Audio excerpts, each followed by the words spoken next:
relacionavam umas com as outras e como é que elas se relacionavam com a cidade também. É impossível falar da história gaúcha sem falar de guerras e protestos. Em 1835, Porto Alegre começava a exercer sua função de entreposto comercial, quando foi invadida por rebeldes liderados por Bento Gonçalves. Era o início da Revolução Farroupilha. Influenciados por ideias liberais e revoltados com os altos impostos cobrados sobre o sal e o charque, os rebeldes queriam independência em relação ao governo central. Durante os 10 anos em que durou a guerra, Porto Alegre foi cercada 3 vezes pelos rebeldes, mas se manteve fiel ao imperador. Por isso, recebeu o título de cidade muito leal e valorosa. Na verdade, essa revolução foi uma revolução dos estancieiros do Rio Grande do Sul contra o governo imperial, que não lhes apoiava economicamente.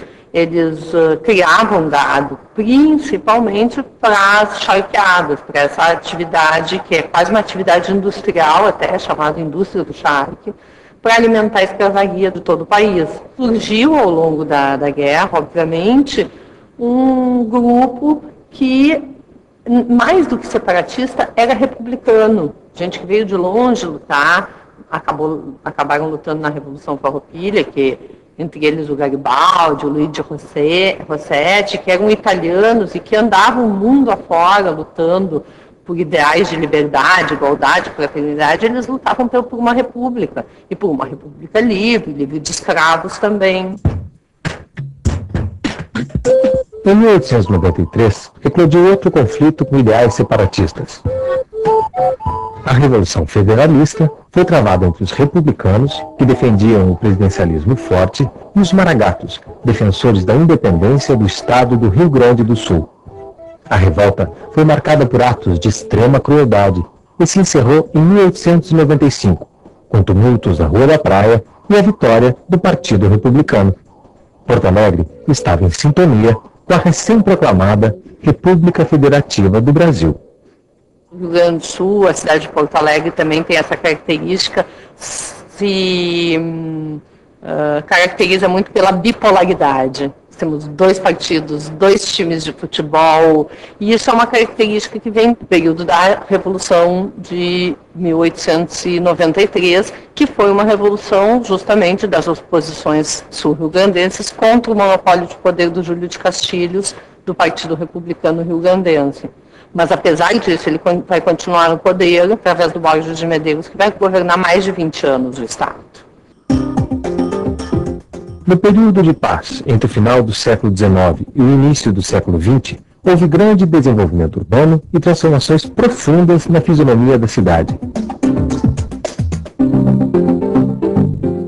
Nessa época, a Rua da Praia deixou de ser palco de tiroteios e quebra-quebras e tornou-se ponto de encontro de políticos, estudantes, artistas e intelectuais, que se reuniam em cafés, bares e livrarias. Mas a paz durou pouco.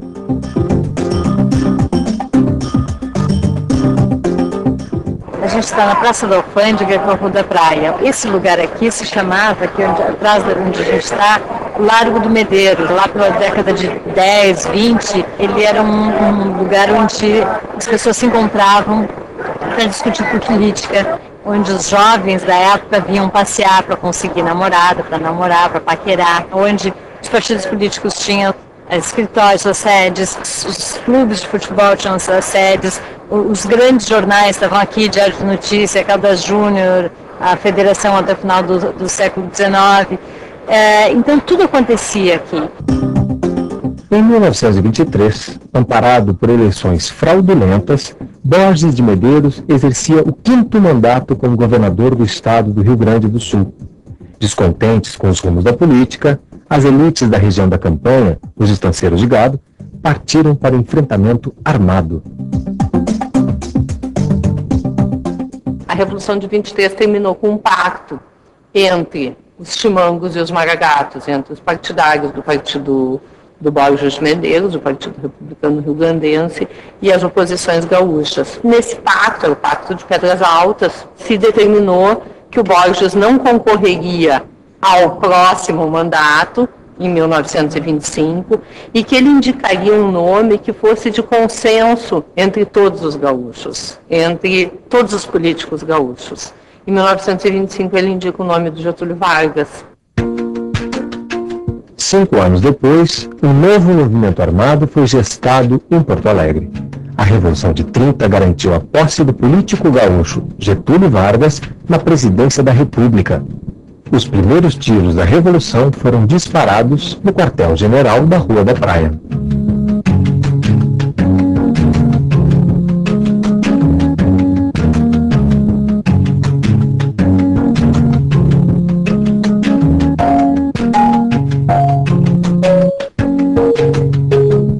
A tomada do poder por Getúlio Vargas colocou fim à tradicional política do café com leite, que alternava paulistas e mineiros no poder.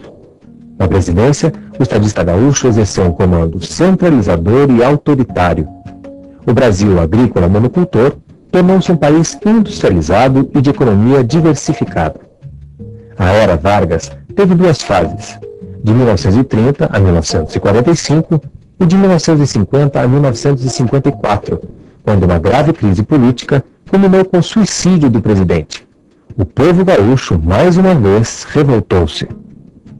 Todos os lugares que eram antigetulistas, redações de jornais que eram antigetulistas, ou qualquer empresa que tivesse o nome americano, foi depredada pela população de Porto Alegre.